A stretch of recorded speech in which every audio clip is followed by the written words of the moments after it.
Baik, terima kasih banyak Bapak atas pertanyaannya. Yang pertama, bunyi ayat tadi tentang catatan hutang.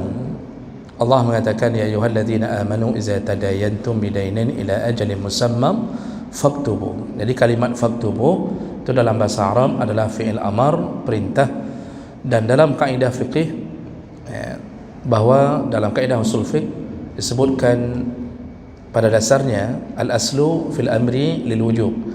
Pada dasarnya semua perintah itu bermakna wajib. Itu pada dasarnya. Namun kaidah itu disambung kecuali apa yang ditunjukkan oleh qarinah, illa ma yadullu alaihi al-qarinah. Jadi pada dasarnya semua perintah wajib, tapi begitu ada qarinah bisa berpaling ke makna yang sunnah. Jadi qarinah itu maksudnya ada hadis lain, ada dalil lain, atau ada amalan Nabi yang ternyata menunjukkan bahawa itu bukan wajib. Contoh biar mudah dipahami Pak, karena ini ditanya tentang kalimat itu kan wajib, berarti wajib kita catat hutang. Contoh begini, Allah menyebut dalam masalah kurban, fasalli li rabbika wanhar. Setelah engkau salat Idul Adha, wanhar. Wanhar itu apa? Sembelihlah. Itu kan perintah itu, fi'il amar, wajib. Maka apakah kurban wajib?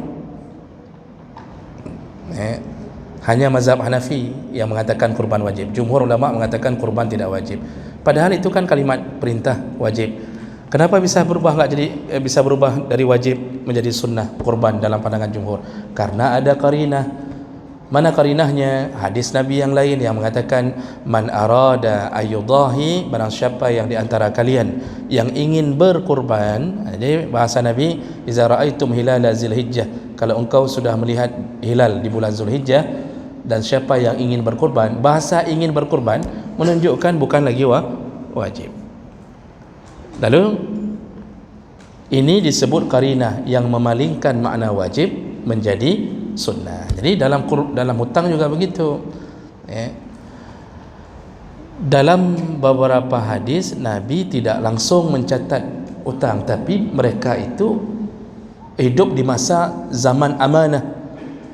Mereka tak catat, tetapi hutang semuanya diingat lalu dibayarkan dengan baik di waktunya. Makanya kalau ditanya apakah catat hutang itu wajib, bukan wajib, tapi disunnahkan untuk dicatat. Makanya kalau wajib, kalau nggak catat dia syang. Tapi tidak sampai ke situ. Sunnah untuk mencatat hutang. Lalu saksi. Saksi itu dibutuhkan sebenarnya kalau dikhawatirkan akan muncul sengketa dengan jumlah hutang yang banyak. Makanya tadi notaris itu sudah masuk ke dalam saksi. Allah menyebutkan falyastashhidu syahidaini min rijalikum. Jadi dalam urusan hutang itu kalau bisa ada 2 orang saksi yang menyaksikan. Itu kalau khawatir hutangnya banyak, lalu khawatir terjadi sengketa, ya sebagusnya ada saksi. Dan biasanya pada barang-barang yang lumayan besar jumlahnya.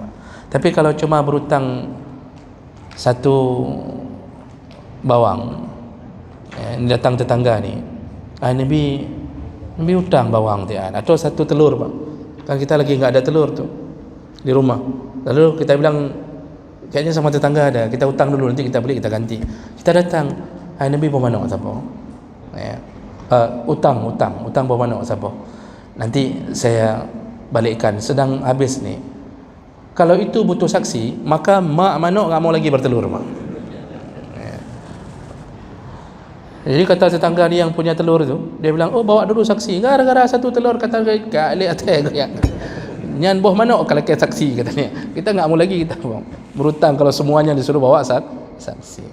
Tapi kalau urusan berat, itu bagusnya bawa saksi. Notaris itu termasuk saksi yang paling legal untuk sekarang.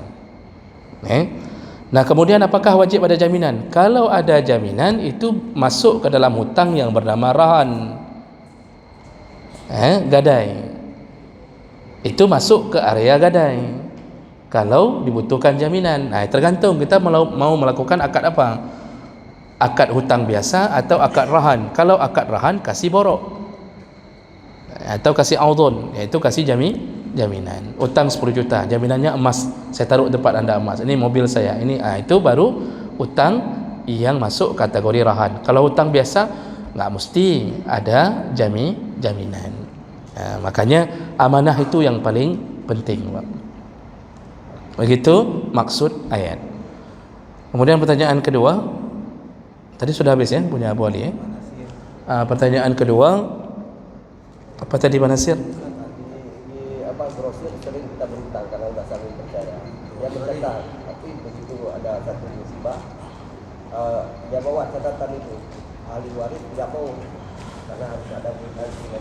Oh iya. Bagaimana penyelesaiannya? Jadi kita sudah sering berhutang di toko grosir misalnya, dan sudah saling memahami, sudah seringlah berhutang bayar nanti berapa hari, berapa minggu bayar. Lalu kemudian ketika terjadi musibah, mungkin di rumah kita siapa yang meninggal, kita yang meninggal, lalu toko grosir bawa catatan semua yang pernah ada. Dia kasih ke ahli waris. Ahli waris menolaknya karena tidak ada kwitansi dan segala macam. Ahli waris dalam masalah ini, kalau yang membawa hutang bisa membawa bukti, ya, bisa membawa bukti, apakah saksi ataukah catatan, maka ahli waris wajib bayar. Makanya Rasulullah mengatakan apa? Al-bayyinatu liman idda'a wal yamin ala man ankara.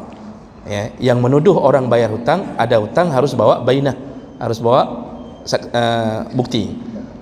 Yang tidak mau bayar harus bersumpah di hadapan Allah. Sebenarnya ahli waris kalau sudah ada bukti dan tahu, maka dia tidak boleh tolak, karena salah satu yang harus diselesaikan sebelum jenazah dibereskan adalah hutang.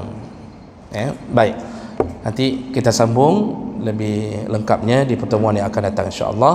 Subhanakallahumma bihamdik asyhadu an la ilaha illa anta astaghfiruka wa atubu ilaik. Wassalamualaikum warahmatullahi wabarakatuh.